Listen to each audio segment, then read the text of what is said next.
الناس اللي بتلعب فانتسي نركز بالله عليكم. حد مكابتن ماني غيري؟ وادام تراوري اتصاب انا محتاج سالب 90 عشان اعدل التشكيله بتاعتي.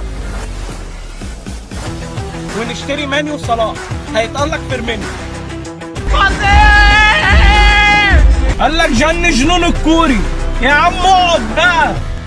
في البدايه كده وقبل اي حاجه خلينا نشكر اللعيبه اللي عملت مجهود، اللي كانت بتلعب بروح الفانيلا، زي برونو، زي كازيميرو، زي راشفورد، زي مين في الدفاع، ناس كتير الصراحه. بس في حاجه انا مش فاهمها في الفريق بامانه.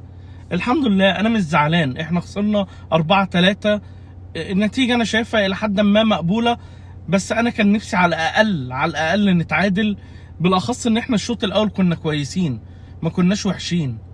انت عندك الشوط الاول ده لما بدانا في الدقيقه الرابعه، انا واحد زي إريكسن ده انا مش عارف اقول لك ايه الصراحه، مش عارف والله العظيم. انت ضيعت عنا حرفيا جونين.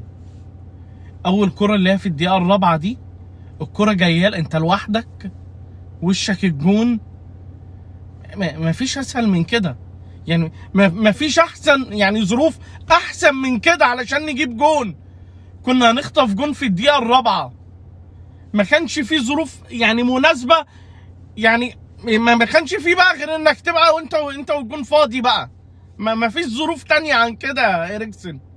مش فاهمك الصراحه في كرة زي دي. قلت عادي بتعاقبنا تاني، الكرة في ايديك يا إريكسن، يا دين النبي يا جدعان. وايه موضوع الكرة في ايديه ده؟ دي لو في الدوري الانجليزي دي ثبت عادي، ما فيهاش اي حاجه. الكرة في ايديه في الدوري الانجليزي دلوقتي بقى عادي، ولا ايه ده في ايده؟ كمل. حكم رجع للفار وعمل موضوع كبير، والراجل اصلا لعبها وقف في وشه اصلا، ما لحقش يداري ايديه، ما لحقش، لعبها في ايده وهو حسبها ضربة جزاء. مش عارف يا إريكسن، انت ليه عملت كده يا اخي؟ انت من المفروض تستريح، انت واحد عندك القلب، استريح. ما خلاص بقى انت ماتش زي ده الصراحه اهلكتنا في امه. مش عارف هي معاندة ليه بجد، هي معاندة ليه معانا؟ والله احنا عملنا ماتش كويس جدا. هم الصراحه الشوط التاني كانوا احسن مننا بكتير، جابوا كورتين في العارضه.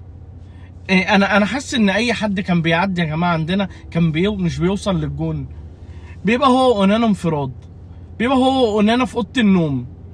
انا مش فاهم يا جماعه. الجون الرابع ده مثلا بتاعهم، الكره متسقطه، الواد شايطها في سقف حلق الجون. انا مش عارف، شايطها في الحته اللي فوق دي، مش فاهم ايه ده. الكره متسقطه عادي والواد جاري عادي ولوحده، ولا في اما جه بقى استلم بدأ بقى ناس تجري من ناحيته من الجناب. ايوه ما هو كان شاط خلاص وجاب الجون خلاص هو يا جماعه ايه مشكلتنا؟ بجد ايه مشكلتنا؟ احنا ما عندناش فينيشر عدل ليه؟ يعني انا والله العظيم تعبت من الهري. احنا يا جماعه الشوط الاول ده لو ركزت فيه، هم شاطوا 3 شوط حرفيا، واحنا شوطنا 3 شوط. ال3 بتوعهم 2 كانوا انسايد على الجون، ال2 جون وواحده كانت بره. تمام، احنا ال3 2 على الجون ولا واحده جت وواحده بره، ولو شطنا 10 على الجون مش هتيجي. انت شفت الجون هويدا، جون هويلاند؟ يلا الكره بتعمل سلو موشن يلا وهي داخله، يلا الكره داخله وهي بتتزق، يلا يا روحي بقى جون اهو. الكره بتخبط في المدافع، تمشي على الارض، تعمل دوائر كده وهي بتلف كده بكاتي جون. ياه ايه يا جماعه؟ ما عندناش فينيشر ليه يا جماعه؟ مش قادر استوعب كم الاخطاء بتاعه الدفاع. عندنا الواد اللي جبناه اسمه ايه دوت، نسيت اسمه، الواد اللي جبناه الاعاره ده، جبناه، يعني الواد الصراحه كويس جدا، كويس جدا جدا جدا.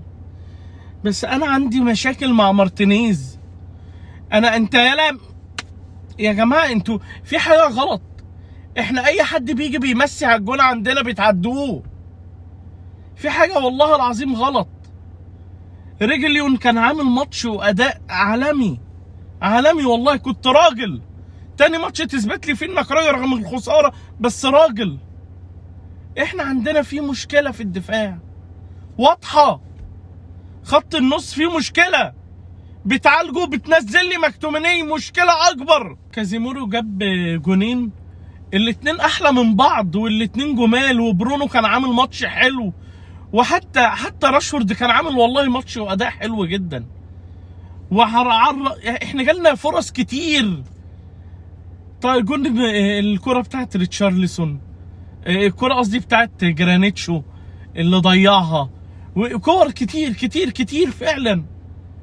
يا جماعة ليه ما عندناش الحتة دي بتاعت اللي هو انا اعرف اخلص جون؟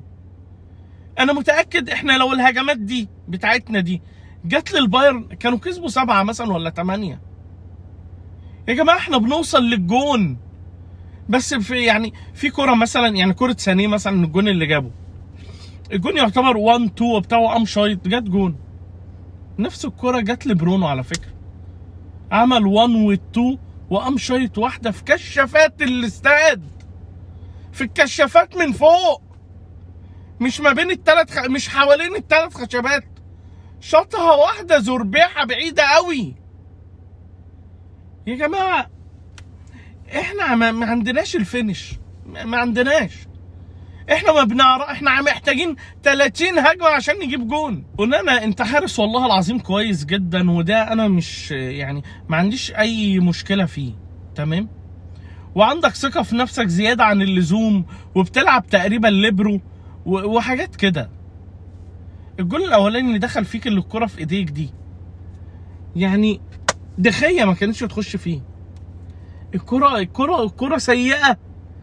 المشكلتنا برضو ان احنا لو دخل فينا جون بحس ان الناس بتخش في غيبوبة سكر، اللي هو دخل فينا جون لازم التاني بقى يخش فينا دلوقتي، بدل دخل فينا جون لازم التاني يخش دلوقتي. بعد ما التاني يخش نبدأ بقى نشوف، لا يا جماعة ما نقف على رجلينا بقى، تمام. نبدأ بقى نلعب لعبنا.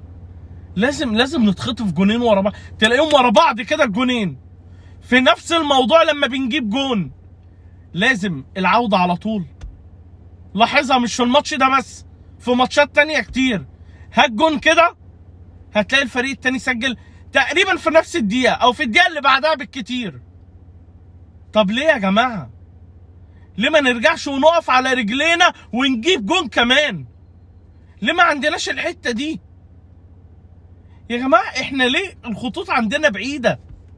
ليه بقينا نعتمد ان اونانا يرفع العالية قوي دي؟ يا جماعة احنا محتاجين حد يربط الخطوط. يا برونو انت المفروض دي مهمتك. انا عارف والله العظيم انك عامل اللي عليك وزيادة. انا مش عارف، خط النص ده مش خط نص خالص. فريق مصاب فيه 9 لعيبة. دي مستشفى مش فريق. انا مش عارف، ده غير الناس اللي عندها غيبوبة. ده مارسيال ده من كام يوم بيقول لك التدريب كان الساعة 12:30 تقريبا. مارسيال صحي من النوم الساعة 9 راح التدريب، بعدها ب5 دقايق قام سايب النادي، قام طالع من النادي وماشي. افتكر ان التدريب بتاعه الساعة 12:30. يا معلم يعني دي حاجة حصلت معايا، محتاج تكشف. لما تروح الشغل يوم الجمعة يبقى انت محتاج تكشف. لما ما تبقاش عارف مواعيد تمرينك يبقى انت دخلت في غيبوبة. هويلاند برضو جات له كرة في الدقيقة 36 تقريبا، كانت كرة متعرضة كده لعبها بالدماغ. طب يعني لما انت مهاجم وما بتلعبش بدماغك وبرجلك بتشلنا برضو، انا عارف انك لسه في البداية ومحتاج ثقة اكتر من كده، بس ابص رجلك والله الفريق مش مستحمل فترة ثقة، والله ما مستحمل. الفريق زي ما انت شايف 2 في السجن و9 مصابين، وعندنا خيار وقتة، في بلاوي في الفريق. ابوس رجلك زق معانا شويه، زق معانا. ثاني بيجيب كرة في العارضة، وفي الصراحة كان في أخطاء دفاعية كتير بجد. أنا كنت بحس إن أي حد قريب عندنا من الجون عادي. أنا مش فاهم يعني. برضو من ضمن الحاجات اللي هتشلني الغبية مثلا قصة أنتوني دي. أنتوني في التحقيقات أصلا بيقول لك إيه بقى؟ بيقول لك هما شايفين إن هو يعني عمل معاها سيكو سيكو من غير موافقتها وكده. فقال لهم لا، ده كان بموافقتها وكنت حاجز لها الفندق، حتى كانت بعتلي على الواتساب البس لك احمر ولا اصفر.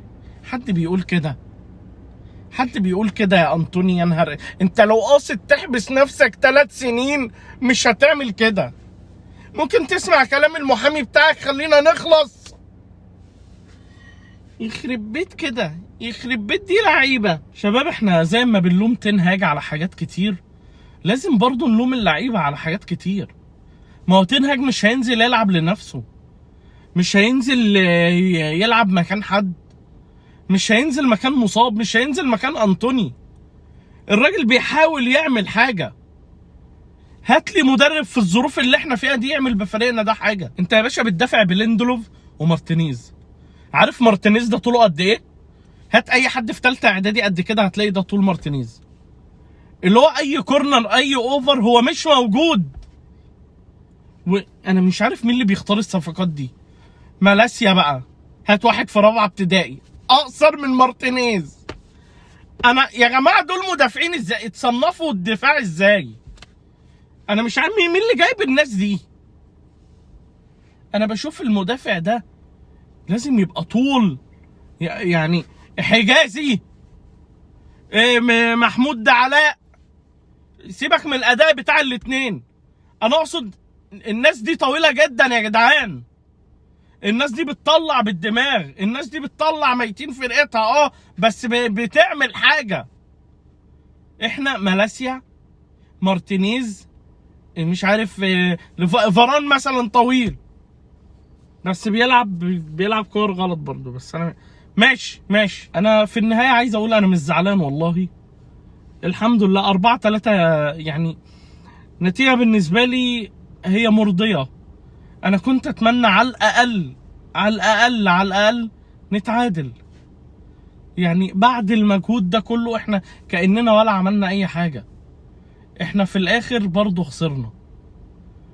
شكرا للاعيبة الرجالة، واتمنى نحاول نعالج الفريق ونحاول نعالج المراكز بتاعتنا في اسرع وقت ممكن. شكرا ليكم يا رجالة، ولو عجبك المحتوى اللي بنقدمه لايك وشير وسبسكرايب، خلينا نوصل لاكبر عدد ممكن. سلام. كل الناس اللي بتلعب فانتسي ركز بالله عليكم. هتشتري ماني الجوله دي هيتألق صلاح، هتبيع ماني وتشتري صلاح هيتألق ماني. طب ايه الحل؟ الحل يا جماعه عشان ماني وصلاح يرتاحوا نشتري ماني وصلاح هيتألق فيرمينيو.